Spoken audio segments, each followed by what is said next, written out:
Have you ever thought about starting your own podcast? When we were trying to get this podcast off the ground, we had so many questions. How do we record an episode? Where do we find background music? How do we get our show on Apple Podcasts, Spotify, and all the other places that people like to listen? And where do we find advertisers? The answer to every one of these questions is really simple. Anchor.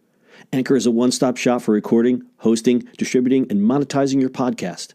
And best of all, it's 100% free and 100% ridiculously easy to use. Anchor makes it simple to get up and running.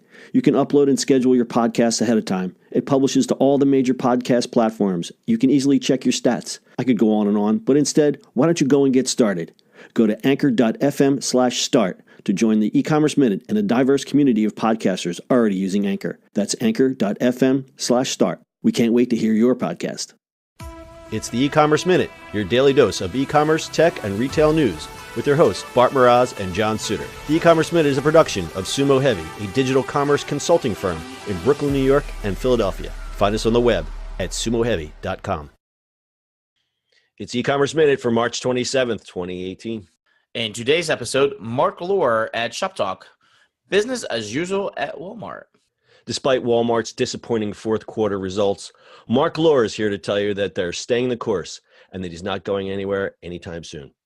Marc Lore, President and CEO of Walmart e-commerce, and Andy Dunn, founder and CEO of Bonobos and Senior Vice President of Digital Consumer Brands, took the stage at ShopTalk last Tuesday. They reaffirmed that the company remains committed to operating the Walmart.com and Jet.com platforms separately to appeal to different shoppers and will continue to acquire more brands. Since joining Walmart after the $3.3 billion acquisition of Jet.com, their e-commerce sales have skyrocketed. Last fiscal year's sales results for the first three quarters were impressive. Sales rose 63%, 60%, and 50% respectively. The sour note was their fourth quarter results, showing just a 23% increase.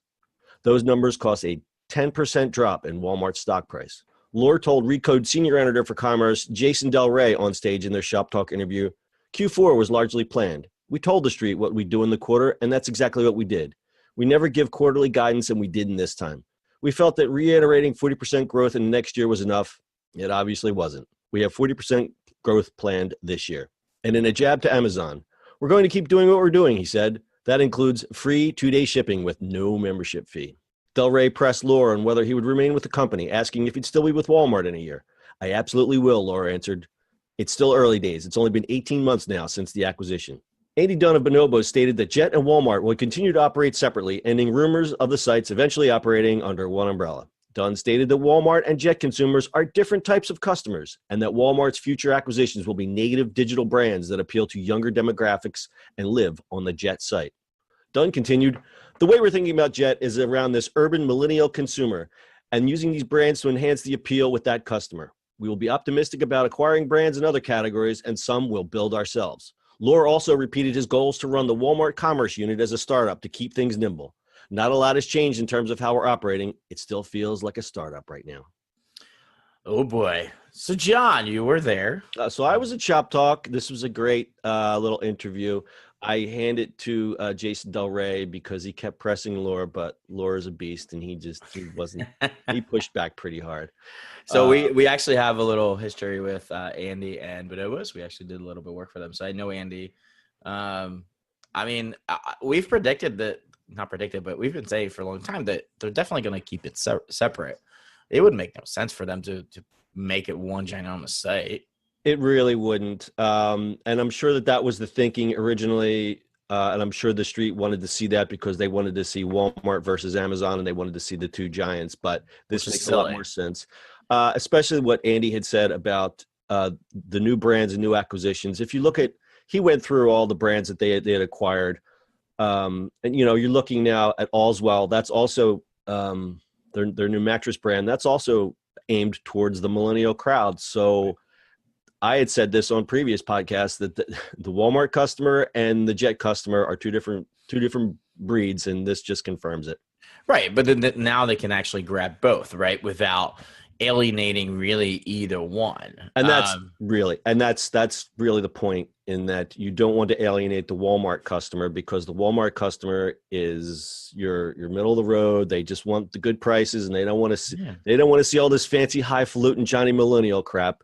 And flip it the other way. The millennial crowd, they don't They want a different shopping experience, and they want a different type of product. Right. I mean, for me, it's more of like, it's silly if they want, the street wants them to combine it. That's just very silly. This way they have multiple brands, sure, but they also attack every single version of it, right? From the lowest customer to high-end luxury stuff. And I bet they'll start buying even more luxurious stuff because they're just become this whole brand, Right. And it's best of both worlds. And Andy said this, he said it time and again, he's going after the millennial semi-luxury customer. These people have the deep pockets, and right. I think it's the smart way of thinking. And they also want different service, right? Like, it's not going to be a Walmart customer. I mean, there's a stigma about it, for good or bad. It doesn't really matter. But, somebody that's shopping Marc Lore usually won't shop in Walmart, you know what I mean? Or any one of those things. So it's a different play, and I understand where they're coming from. Absolutely. And speaking of ModCloth, the CEO of ModCloth just recently left. They acquired ModCloth last March to boost their fashion end, but for some reason, Matt has left. So there's news there. Well, everybody moves around, so it's not a bad thing. Yeah, he'll probably do something. Acquisitions go. Yeah. They stay till they vest, and then they fulfill whatever needed to be fulfilled, and then go either have martinis on the beach or go do something else. No, Matt will do something else. Well, but there is that certain person that says, "Okay, I'm all done here. I gotta go. Take my check on the way out.